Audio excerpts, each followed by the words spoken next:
ইয়া আইয়ুহাল্লাযীনা আমানুস্তাঈনু বিস-সাবরি ওয়াস-সালাহ ইন্নাল্লাহা মা'আস-সাবিরিন। আল্লাহ রাব্বুল আলামিন বলেন, হে ঈমানদাররা, হে মুত্তাকি আল্লাহওয়ালারা, আল্লাহ পাক রব্বুল আলামিন মুমিন বান্দাদেরকে ডাক দেয়া বলতেছেন, মুমিন হইছো তোমার উপর অনেক বড় নিয়ামত, মুমিন হয়েছো তোমার মাথার উপরে অনেক বড় একটা আমানত, ঈমানদার হয়েছো তোমার উপরে বড় একটা আমানত।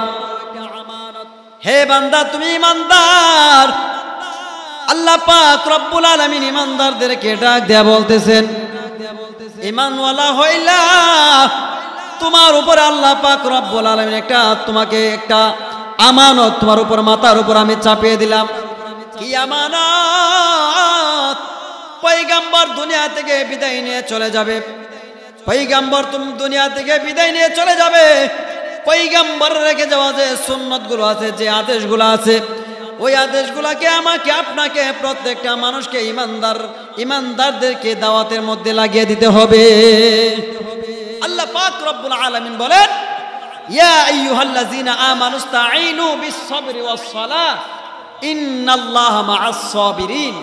হে ঈমানদারেরা, হে ঈমানওয়ালারা, তোমরা মুসিবতের মধ্যে পড়ে গেছো, তোমরা মুসিবতের মধ্যে পড়ে গেছো, আমি আল্লাহ পাক রব্বুল আলামিনের কাছে তোমরা দোয়া করো ধৈর্য এবং সবরের মাধ্যমে। আজকে দেখা যায় ধৈর্য নাই আমাদের মধ্যে। আজকে আমাদের ধৈর্য কোথায় গেল? ধৈর্য আমাদের মধ্যে নাই। কোনো কিছু হলেই আমাদের মাথা গরম হয়ে যায়। কিন্তু আল্লাহ পাক রব্বুল আলামিন বলেন, কখনো ধৈর্য হারা হওয়া যাবে না। তোমার কোনো কিছু একটা হারিয়ে গিয়েছে, তুমি ধৈর্য ধারণ করো এবং ইন্নাল্লাহা মা'আস-সাবিরিন, তোমরা ধৈর্য ধারণকারীদের সাথে থাকো এবং সবর করো। আজকে আমরা সবরে জামিল হতে পারি না, যার দরুন আমাদের সংসারের মধ্যে অশান্তি, আমাদের ঘরের মধ্যে অশান্তি, ঘরের মধ্যে অশান্তি, পরিবারের মধ্যে অশান্তি, প্রত্যেকটা জায়গার মধ্যে অশান্তি। আল্লাহ পাক রব্বুল আলামিন বলেন, বান্দা তুমি কোন মুসিবতের মধ্যে পড়ে গেছো,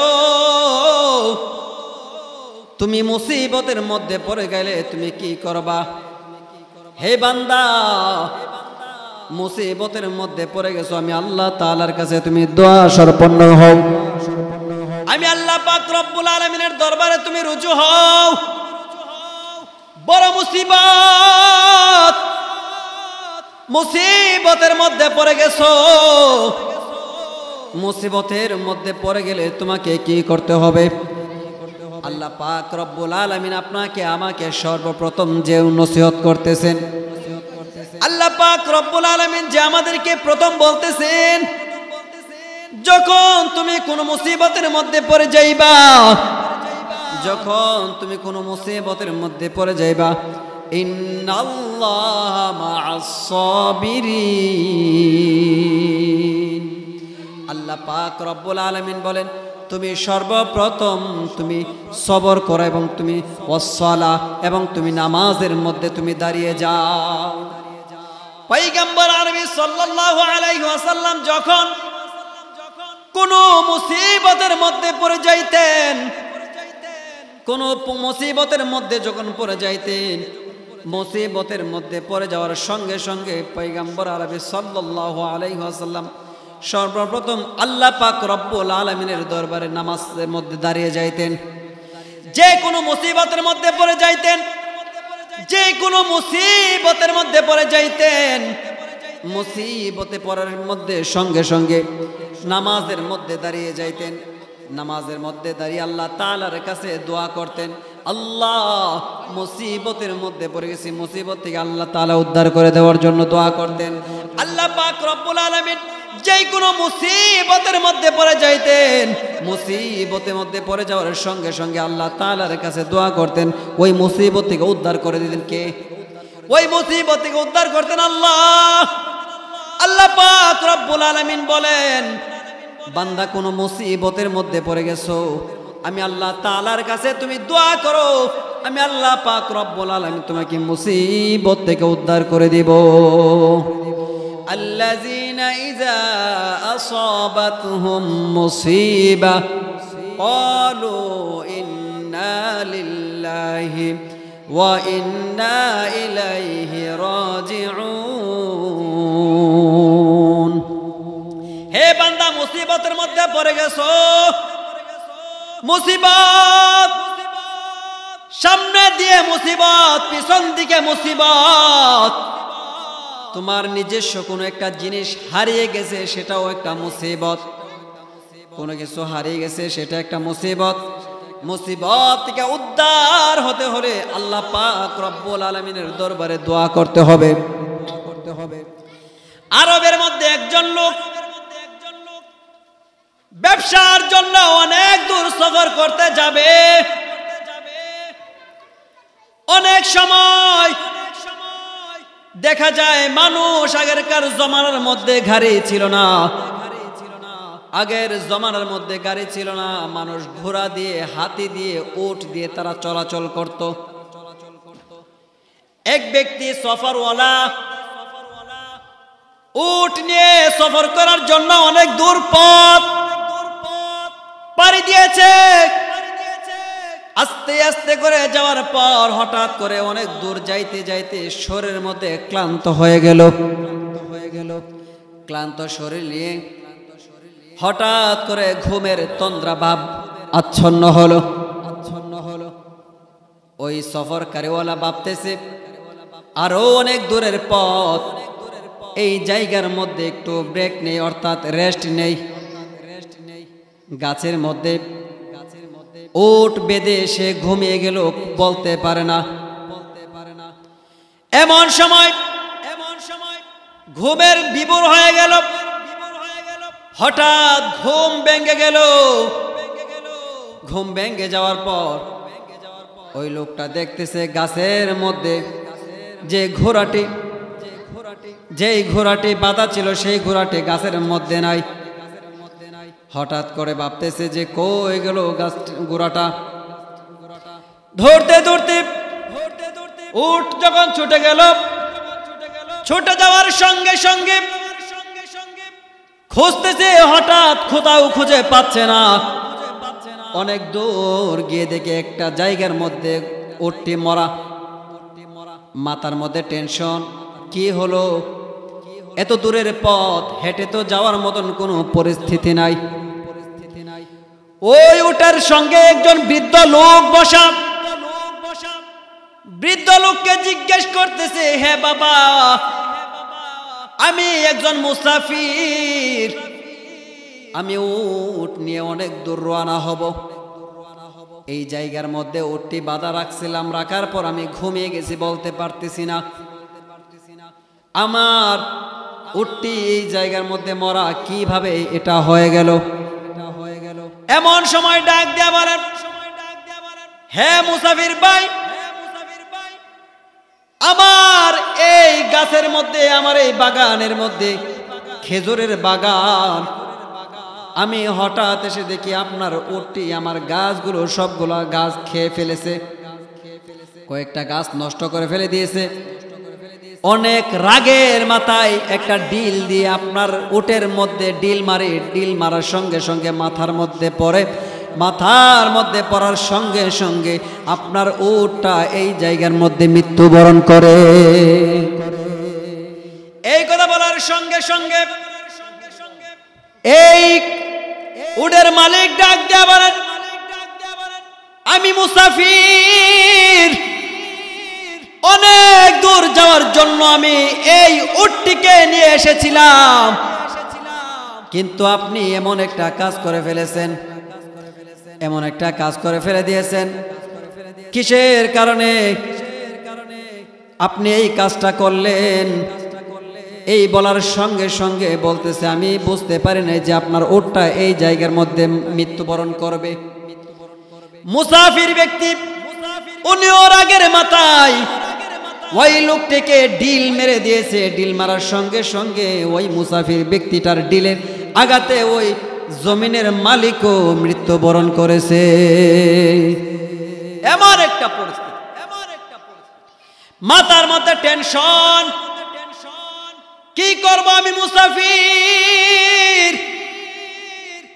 আমি এখন কি করলাম, আমার উটের কারণে জমিনের মালিককে আমি ঢিল দিয়ে মেরে ফেললাম, আমি কি করলাম, আমি তো আল্লাহর হুকুমের অবাধ্যতা করলাম, আমি তো খুনি হয়ে গেলাম, আমি একটা মানুষ খুন করে ফেললাম, না না আমি খুন করে ফেলেছি, আমি যেতে পারবো না, এইখান থেকে যাওয়ার মতন কোনো পরিস্থিতি নাই।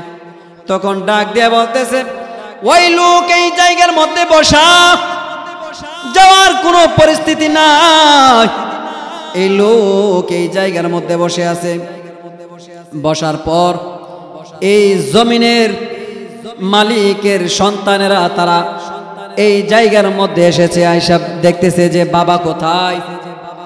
সকাল থেকে বিকাল পর্যন্ত বাবাকে খুঁজতেছে, বাবাকে খুঁজে পাই না, বাবাকে খুঁজতেছে, বাবাকে খুঁজে পাচ্ছে না।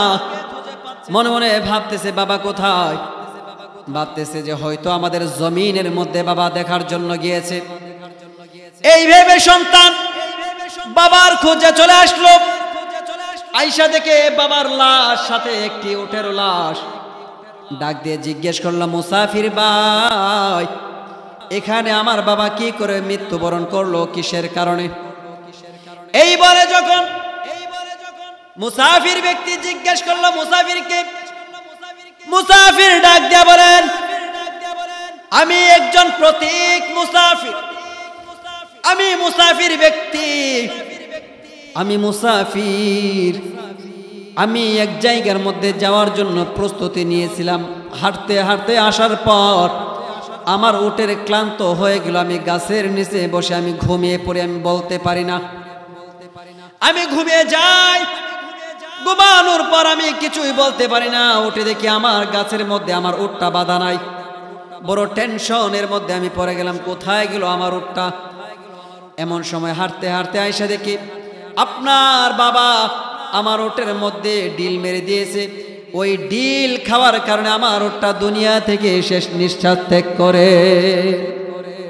রাগের মাথা আমি কিছু বলতে পারি না, ভিতরে অনেক রাগ, অনেক খুব রাগ আসার কারণে আমি নিজের কন্ট্রোল আমি হারিয়ে ফেলে আমি আমার রাগের বশত আপনার বাবার মাথার মধ্যে ডিল দিয়ে আমি ডিল মারি। ডিল মারার সঙ্গে সঙ্গে আপনার বাবা এই মুহূর্তে আপনার বাবা ডিলের আঘাতে মৃত্যুবরণ করে। কিন্তু আমি মুসাফির, আমি যাই নাই, যাওয়ার জন্য মন ছটফট করছে কিন্তু আমি যাই নাই। আমি একজন খুনি, একজন মানুষ খুন করে ফেলেছি, আমি যাই নাই। যাওয়ার জন্য অনেকবার আমি বলেছি কিন্তু যাই নাই, কারণ গেলে আমি একজন মানুষ খুন করে ফেলেছি, আমি খুনি হয়ে যাব। আমি খুনির কাতারে আমি থাকতে চাই না। সন্তানেরা জিজ্ঞেস করলো, আপনাকে তো আপনি আমাদের বাবাকে খুন করেছেন, একটি উটের জন্য আপনি আমাদের বাবাকে খুন করেছেন, এর জন্য আপনাকে আবু বকরের দরবারে আপনাকে যেতে হবে। আবু বকর যে ফায়সালা করে ওই ফায়সালাও আমরা বরদাস্ত করব। এইবারে যখন দুই সন্তান যখন ওই মুসাফিরকে নিয়ে হযরত আবু বকর সিদ্দিক রাদিয়াল্লাহু তাআলা আনহুর দরবারে গেলেন, আবু বকর সিদ্দিক রাদিয়াল্লাহু তাআলা আনহুর দরবারে যখন গেলেন, আবু বকরের দরবারে গিয়ে বলতেছেন, হে আমিরুল মুমিনিন, আমাদের বাবাকে ওই প্রতীক মুসাফির আমাদের বাবাকে মেরে ফেলে দিয়েছে। তখন বলতেছে, কি হয়েছে আমাকে আগে বিস্তারিত বলো। আবু বকর সিদ্দিক রাদিয়াল্লাহু তাআলা আনহুর দরবারে প্রতীক অর্থাৎ মুসাফির আবু বকর সিদ্দিক রাদিয়াল্লাহু তাআলা আনহুর কাছে সবকিছু বিস্তারিত বললেন। তখন বলতেছে, আপনার রায় আগামীকাল কার্যকর করা হবে। কেমন ব্যক্তিত্ব ছিলেন তাদের মধ্যে, কোন মুসিবতের মধ্যে পড়ে গেলে, কোন সমস্যার সম্মুখীন হলে তারা সর্বপ্রথম আল্লাহ পাক রব্বুল আলামিনের দরবারে তারা হয়তো আজকে দেখা যায় আমাদের মধ্যে কোনো সমস্যার সম্মুখীন হলে আমরা চলে যাই মানুষের কাছে, আমরা চলে যাই দরবার কর্নেওয়ালার কাছে, মেম্বারের কাছে, চেয়ারম্যানের কাছে আমরা চলে যাই।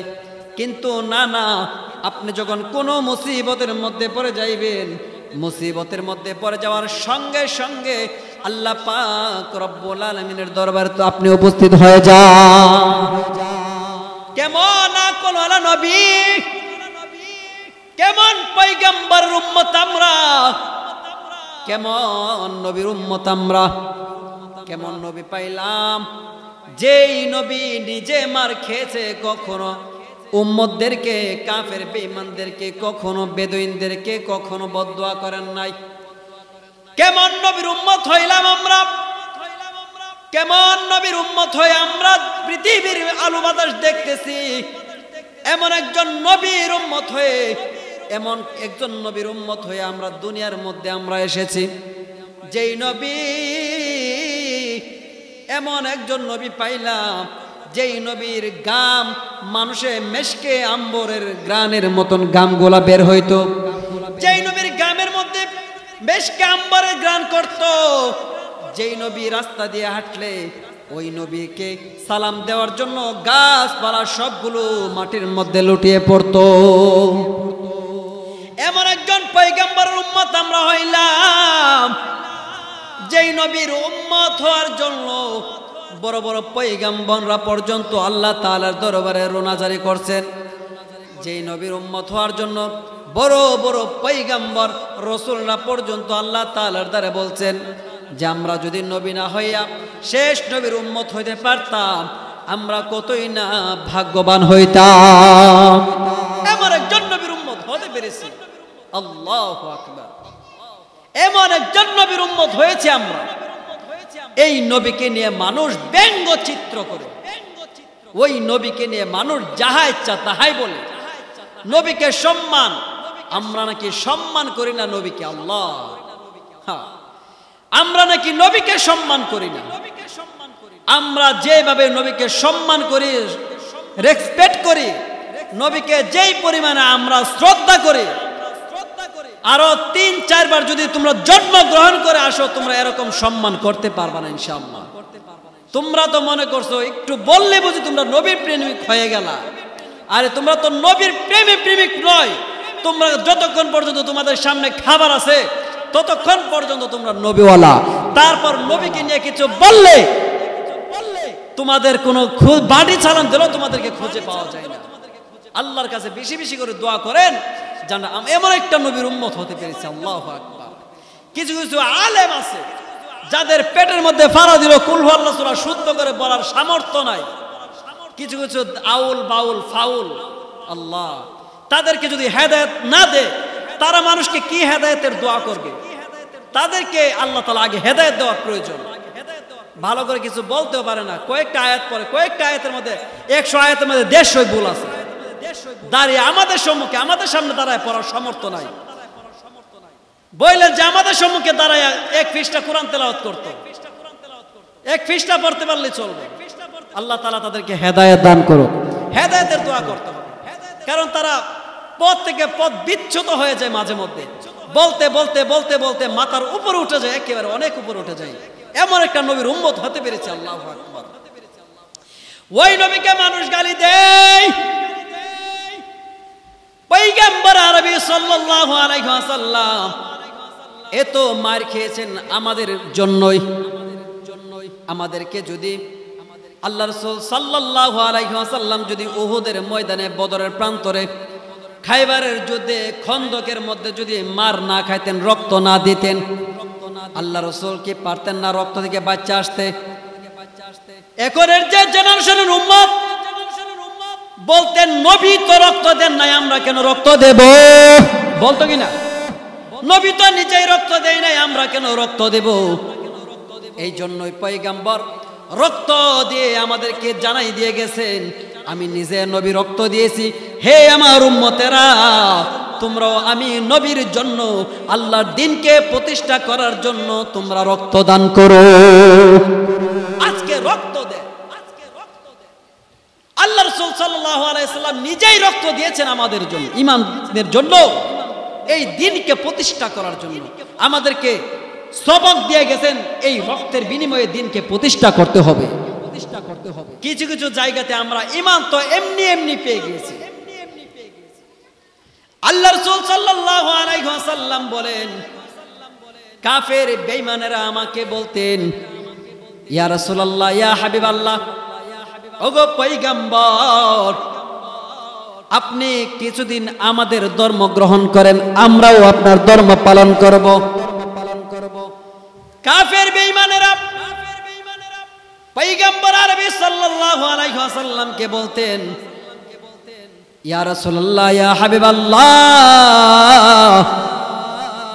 আপনি আমাদের ধর্ম এক সপ্তাহ পালন করেন, পরের সপ্তাহ আমরা আপনার ধর্ম পালন করব।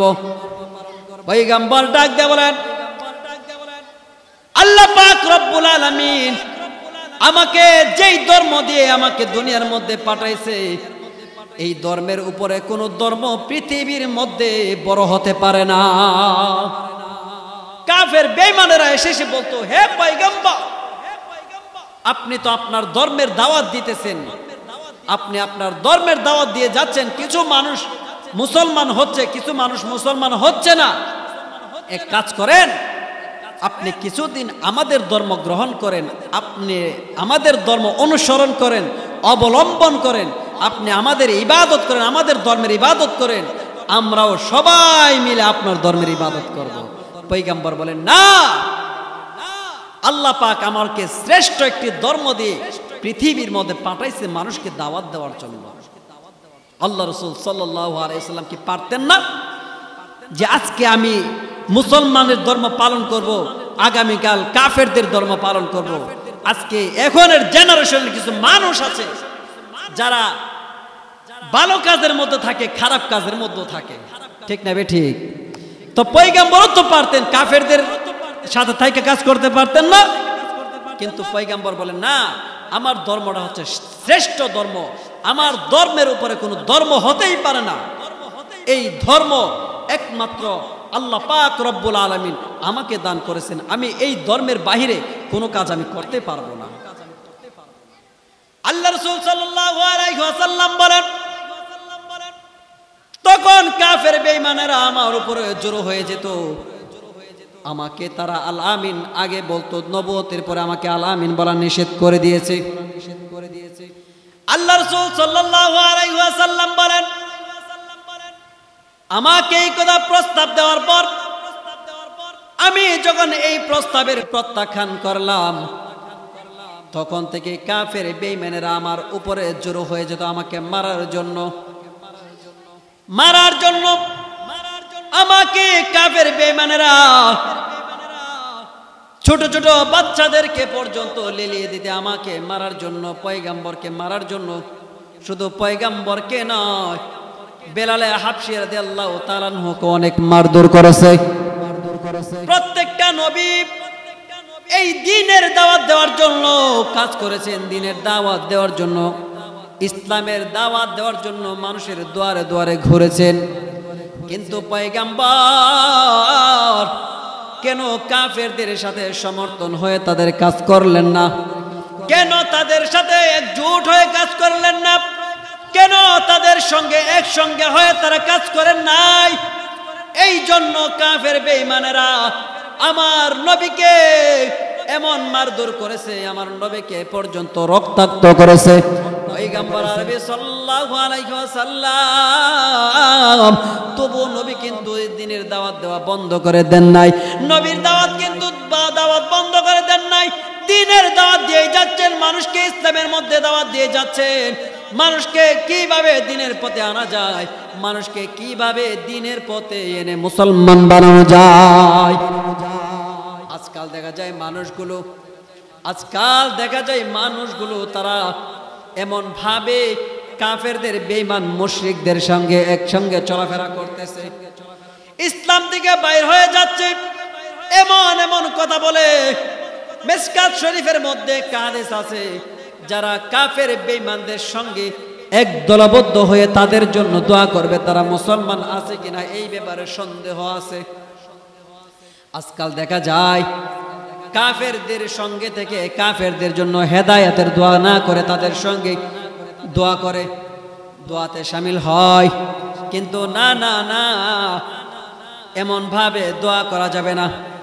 আপনি দোয়া করেন আল্লাহ তাআলা যেন তাদেরকে হেদায়েতের পথে নিয়ে আসে, আল্লাহ পাক রব্বুল আলামিন যেন তাদেরকে ইসলামের মধ্যে নিয়ে আসে।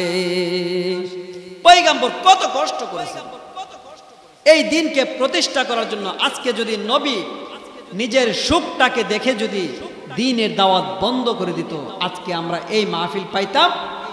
মাহফিল পাওয়া তো সম্ভবই ছিল না।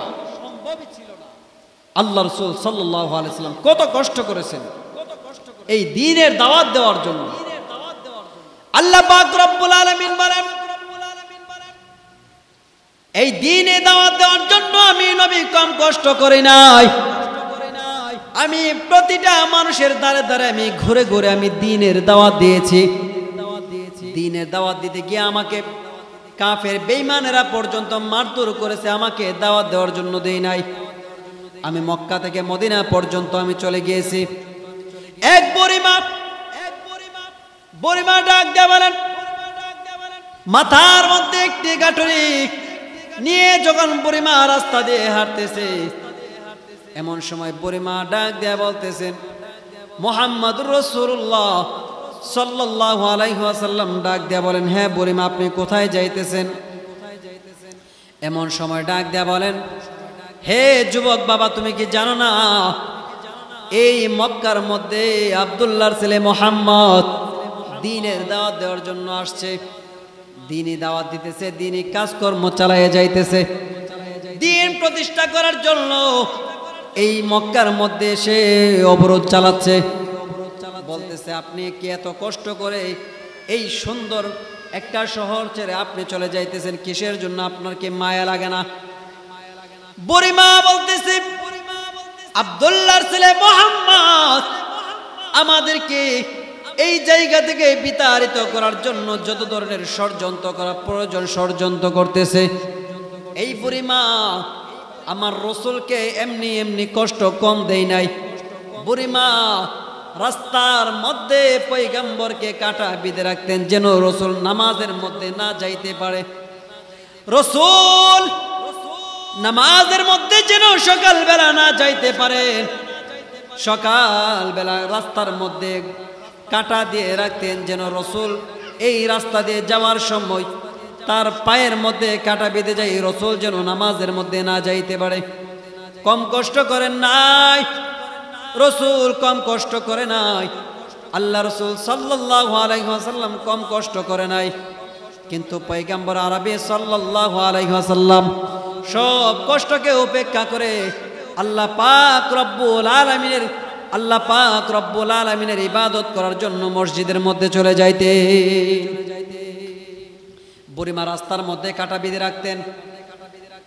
এমন সময় দেখতেন একদিন হঠাৎ করে দেখে রাস্তার মধ্যে কাটা নাই, রাস্তার মধ্যে কাটা নাই।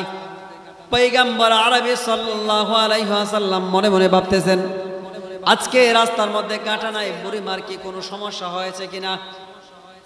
রাস্তার মধ্যে কাটা নাই, বুড়িমার কোনো সমস্যা হয়েছে কিনা খোঁজ করার জন্য বুড়িমার বাড়ির মধ্যে গেলেন। গিয়ে দেখেন বুড়িমা অসুস্থ। গিয়ে বলতেছেন, বুড়িমা আপনার কি হয়েছে? আপনি কি অসুস্থ? তখন বুড়িমা ডাক দিয়ে বলতেছেন, হ্যাঁ আমি অসুস্থ। বুড়িমা চলে গেলেন। আল্লাহ রাসূল সাল্লাল্লাহু আলাইহি ওয়াসাল্লাম বুড়িমাকে দেখার জন্য চলে গেলেন। গিয়ে দেখেন বুড়িমা অসুস্থ। আল্লাহ রাসূল সাল্লাল্লাহু আলাইহি ওয়াসাল্লাম বুড়িমাকে খোঁজ খবর নিয়ে আসলেন। যখন চলে যাইতেছেন এমন সময় নবীজি মাথার মধ্যে ওই পুটলাটা মাথার মধ্যে নিয়ে রাস্তা দিয়ে হাঁটতেছেন আর যাইতেছেন। জিজ্ঞেস করতেছেন কেন চলে যাইতেছেন? আল্লাহর নবী বিশ্বনবী রাহমাতুল লিল আলামিন কত সুন্দর ব্যবহার দেখিয়েছেন বুড়িমাকে। আস্তে আস্তে রাস্তা দিয়ে হাঁটতেছেন আর বলতেছেন, আপনি যান সুন্দর করে আমার কাঁধের মধ্যে দেন। বলেন না না, আমি কাঁধের মধ্যে দিব না, আমি নিজেই নিয়ে যেতে পারবো। এমন সময় ডাক দেয়া বলেন, হে বুড়িমা, আপনি নিয়ে যাইতে পারবেন না, আমার মাথার মধ্যে দেন, আমি আপনাকে জায়গার মধ্যে পৌঁছে দিয়ে আসতেছি। পয়গম্বর কত কষ্ট করেছেন দিনকে দাওয়াত দেওয়ার জন্য। আজকে তো আমরা দাওয়াত দিতে গেলেই বলে ইসলামের দাওয়াত দিতে আসছো। নবী তো এইভাবে দাওয়াত দেয় নাই, নবী তো মসজিদের মধ্যে থাকে নাই, এক একটা তাবু করে করে থাকেছে না ভাই। ওই জমানার মধ্যে আমাদের আপনাদের মতন এত মসজিদ ছিল না, আমাদের মতন যে সুখ আর শান্তি ওই জমানার মধ্যে ছিল না। রাত্রে ঘুমানোর মতন কোনো পরিস্থিতি ছিল না। আজকে তো আমরা ঘুমাইতে পারতেছি, আজকে তো ঘুমানোর মধ্যে ঘুমাইতেছি, এশারের সময় ঘুমের মধ্যে ঘুমিয়ে যায়, ফজরের আজান হলে আমরা ঘুম থেকে উঠি, কোনো সমস্যা হয় না। আগেরকার জমানার মধ্যে ঘুমাইতে পারতো না কাফের বেঈমানদের কারণে। হ্যাঁ যুবক ভাইরা, পয়গম্বর আরবি সাল্লাল্লাহু আলাইহি ওয়াসাল্লাম ওই বুড়িমাকে ডাক দেয়া বলেন, বুড়িমা আপনি চলে যাইতেছেন, আপনার কি এই মক্কার প্রতি একটুকু মায়া লাগে না? বলতেছে, আব্দুল্লাহর ছেলে, নির্যাতনের কারণে আমরা চলে যাইতেছি, কিন্তু না না। পয়গম্বর ডাক দেয়া বলেন, আপনাকে কি করতেছে? আল্লাহ রাসূল সাল্লাল্লাহু আলাইহি ওয়াসাল্লাম এই বুড়িমাকে পাহাড়ের উপর দিয়ে যখন নিচের মধ্যে নামিয়ে দিয়ে আসলেন, এমন সময় ডাক দেয়া বলতেছেন, বাবা তুমি কে? তুমি আমার এই পুটলাটা, এত বার একটা পুটলি আমার মাথা থেকে তুমি তোমার মাথার মধ্যে করে নিয়ে আসছো, এত সুন্দর এত কষ্ট করে আমাকে তুমি দিয়ে যাইতেছো, কিসের জন্য? তুমি কে? বলতেছে, মা আমাকে চিনবেন না, আমি এমন একজন বালক, আমি একজন মানুষ, আমি একজন মানুষ, আমি আপনাকে চিনবেন না। বলে, বাবা তুমি কে? আমাকে বলো তুমি কে, আমাকে বলো তুমি কে? বুড়িমার লাশ জবাবে তিনি বলতেছেন, হে বুড়িমা, আমি হচ্ছে আব্দুল্লাহর ছেলে মুহাম্মদ। বুড়িমা ডাক দিয়ে বলতেছেন, হ্যাঁ তুমি আব্দুল্লাহর ছেলে মুহাম্মদ, যাকে আমরা এত খারাপ ভাবতাম, যাকে আমরা এত খারাপ ভাবতাম, সেই আব্দুল্লাহর ছেলে মুহাম্মদ তুমি। তোমার কারণেই তো আমরা আমাদের ভারী ঘর ছেড়ে আমরা চলে আসছি, আর তুমি সেই তুমি আমাকে এত কষ্ট করে এত দূর পথ পাড়ি দিয়ে আমাকে এই জায়গার মধ্যে দিয়ে যাইতেছো। আমি কখনো বিশ্বাস করি না। আমার লিডাররা যারা বলতো তারা কখনো সত্যি কথা বলতো না, তারা আগেই বলতো, আমাদেরকে জানাইতো যে আব্দুল্লাহর ছেলে মুহাম্মদ সে সন্ত্রাস মানুষদেরকে তার ধর্মের মধ্যে অবলম্বন করার জন্য যা কিছু করার প্রয়োজন সব কিছু করে ফেলে। কিন্তু আমি আজকে সাক্ষী দিলাম, আব্দুল্লাহর ছেলে মুহাম্মদ কখনো খুনিও হতে পারে না, আব্দুল্লাহর ছেলে মুহাম্মদ কখনো মানুষদেরকে ভুল পথের মধ্যে নিয়ে যাইতে পারে না। ওই বুড়িমা ডাক দিয়ে বলতেছেন, ইয়া রাসূলুল্লাহ, ইয়া হাবিবাল্লাহ, আমি যেই জায়গার মধ্যে যাইতেছি ওই জায়গার মধ্যে গিয়ে আজকে প্রত্যেকটা মানুষকে বলবো ইসলামের দাওয়াত দেওয়ার জন্য, ইসলামের ছায়াতলে আসার জন্য। কারণ ইসলাম হচ্ছে শান্তির ধর্ম, ইসলাম হচ্ছে শান্তির ধর্ম। ইসলাম যে শান্তির ধর্ম সেটা মানুষকে বলার জন্য বুড়িমা নিজেও প্রচার প্রসার করলেন। আজকে সেই নবীকে, এত সুন্দর একজন চরিত্রওয়ালা নবীকে নিয়ে মানুষ ব্যঙ্গচিত্র করে, নবীকে নিয়ে ব্যঙ্গচিত্র করে, নবীর স্ত্রীদেরকে নিয়ে ব্যঙ্গচিত্র করে, সম্মান করতে করতে এত উঁচায় ওঠাই, পরবর্তীতে সম্মান দিয়ে যে সম্মান করবে ওই সম্মানটুকু রাখতে পারেন না তারা।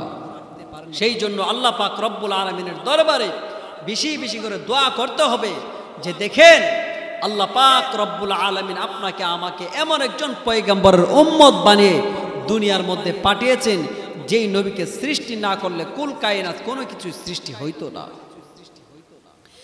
আল্লাহর নবী বিশ্বনবী রাহমাতুল লিল আলামিন দ্বীনি দাওয়াত দেওয়ার জন্য খাদিজার কাছে গেলেন।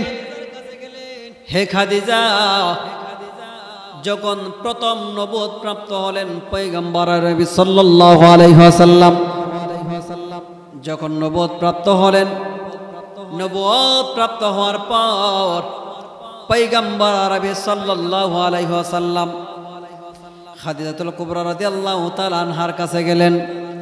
জাম্মিলুনি জাম্মিলুনি, হে খাদিজা আমাকে আবৃত করো, আমাকে কম্বল দ্বারা আবৃত করো। খাদিজাতুল কুবরা রাদিয়াল্লাহু তাআলা আনহা ডাক দিয়ে বলেন, ইয়া রাসূলুল্লাহ, ইয়া হাবিবাল্লাহ, বলেন কি হয়েছে? এমন সময় ডাক দিয়ে বলেন, হে খাদিজা আমাকে আগে কম্বল দ্বারা বেষ্টন করো, আমাকে কম্বল দ্বারা আবৃত করো, আমার প্রত্যেকটা পশম লোম দ্বারা আমার ঘাম বের হচ্ছে। পয়গম্বর আরবি সাল্লাল্লাহু আলাইহি ওয়াসাল্লাম ডাক দেয়া বলেন, খাদিজাতুল কুবরা রাদিয়াল্লাহু তাআলা আনহাকে বলেন, হে খাদিজা আমাকে আল্লাহ পাক রব্বুল আলামিন আমার কি হয়েছে আমি বলতে পারতেছি না, আমাকে কম্বল দ্বারা তুমি বেষ্টন করে ফেলো, আমাকে আবৃত করে ফেলো, আমার খুব কষ্ট হচ্ছে, আমাকে তুমি কম্বল দ্বারা বেষ্টন করো। পয়গম্বর আরবি সাল্লাল্লাহু আলাইহি ওয়াসাল্লাম এই খাদিজাকে ছোটবেলার যে খাদিজাতুল কুবরা রাদিয়াল্লাহু তাআলা আনহাকে এইভাবে বলতেছেন। খাদিজাতুল কুবরা রাদিয়াল্লাহু তাআলা আনহা পয়গম্বর আরবি সাল্লাল্লাহু আলাইহি ওয়াসাল্লামকে কম্বল দিয়ে বেষ্টন করে রাখার পর দেখতেছেন পয়গম্বরের প্রত্যেকটা লোম দ্বারা প্রত্যেকটা পশমের লোম দ্বারা পানি বের হচ্ছে, ঘাম বের হচ্ছে। এমন সময় ডাক দিয়ে বলেন, খাদিজাতুল কুবরা রাদিয়াল্লাহু তাআলা আনহা দেখতেছেন নবীজি কেমন হয়ে যাইতেছেন, ঘামতেছেন। খাদিজা ডাক দিয়ে বলতেছেন, ইয়া রাসূলুল্লাহ, ইয়া হাবিবাল্লাহ, আগো পয়গম্বর আপনার কি হয়েছে, আপনি এত ঘামতেছেন কিসের জন্য? এমন সময় ডাক দেয়া বলেন, হে খাদিজা আল্লাহ পাক রব্বুল আলামিন আমার উপরে ওহী নাজিল করছেন। ওহী এমন একটা জিনিস, ওহী নাজিল করার সঙ্গে সঙ্গে আল্লাহ পাক রব্বুল আলামিন